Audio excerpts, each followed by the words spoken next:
Hello, my friend. This is Clyde. There is heart surgery and there is heart surgery. A couple of texts. James 1:13-15 says, "When tempted, no one should say, 'God is tempting me,' for God cannot be tempted by evil, nor does he tempt anyone. But each person is tempted when they are dragged away by their own evil desire and enticed. Then after desire has conceived, it gives birth to sin, and sin, when it is full grown, gives birth to death." 1 Samuel 16 and verse 7. "But the Lord said to Samuel, 'Do not consider his appearance or his height, for I have rejected him.' The Lord does not look at the things people look at. People look at the outward appearance, but the Lord looks at the heart." Psalm 139 verses 23 and 24. "Search me, God, and know my heart. Test me and know my anxious thoughts. See if there is any offensive way in me, and lead me in the way everlasting." And the final text, Psalm 51 verse 10. "Create in me a clean heart, O God, and renew a steadfast spirit within me." The Bible is not an unlimited book. It has a start and it has an end. There is no ambiguity in the Bible. There is nothing in the Bible that we cannot understand. The Bible is God's book, a book that he created for us to learn about him and all his ways. It is a book that is encyclopedic. Therefore, we ought to read the Bible with the attitude that God is speaking to us for specific purposes. The first successful heart transplant in human history was done on December 3, 1967 by the South African cardiologist Dr. Christopher Bernard. Before him, there were other successful heart surgery, such as the first open heart surgery, which was performed by Dr. Daniel Williams in 1893. Well, today let us look and see if we need heart surgery. The first text tells us that when we sin, it is a heart thing. In our hearts are evil desires, and there are times when these evil desires get so strong, we call them temptations, and they get stronger and stronger until we sin. Sin starts with the heart. In the second text, we read a line that is easy to remember. "Man looks on the outward appearance, but God looks on the heart." People judge us by what they see, but they do not see the heart. God is the one that sees the heart, and he sees what the first text speaks of, the evil desires in our hearts. The third text is a prayer, asking God to do heart surgery. The writer acknowledges that there is something wrong in his heart, and he also recognizes that the best cardiologist is not himself, but God, the one who sees and knows what is in the heart.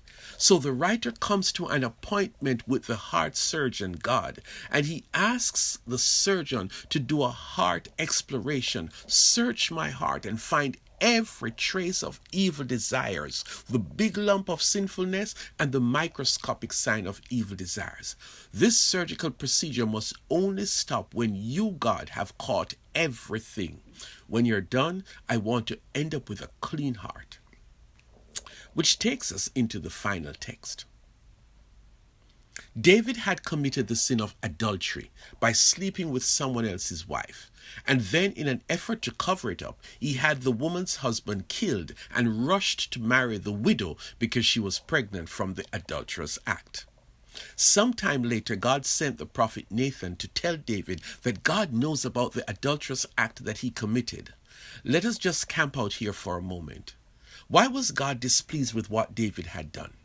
Remember, there is no ambiguity with God, and that is true of sin. Think about the first text that tells us that when we sin, it is because of evil desires in our hearts. The story of David is that David violated God's standard of sex. You search the Bible and you will see that there is only one standard for sex. It is an activity that is confined to the context of marriage between a man and his wife. The Bible is clear on that. God does not give us permission for any other version or variation of sex. Every other form of sex is wrong, wrong, wrong, based on God's standard.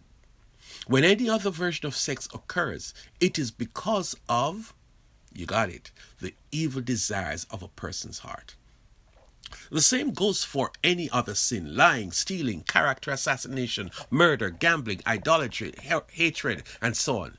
God is clear about what is right and wrong, and when we violate the clearly defined standard of what is wrong, it is because our heart is not functioning right. The world sees the nice person that you are, the well-dressed professional, the wonderful church member, but if we are violating God's standards of sin, then we need a heart transplant. The final text says that clearly. God does not give medicine. Don't allow me to ignore it, God, and hope it will go away. I realize that my heart is not right. It produces sinful behaviors over and over again, and I'm tired of the same old, same old. So hear me well, God. Replace the old heart with a clean heart. Give me a godly heart that will generate godly desires. I do not want to continue sinning. When you give me a clean heart, also change my spirit, my attitude, my thoughts, my preferences. Give me a new spirit. And I'm ready for that most important heart transplant today. Oh, and I know that I will have to come in for routine checkup to make sure that the clean heart that you are going to give me has to be maintained so that I do not revert to a life of sin. Wow. There is heart surgery and there is heart surgery. My friend, get your heart surgery today.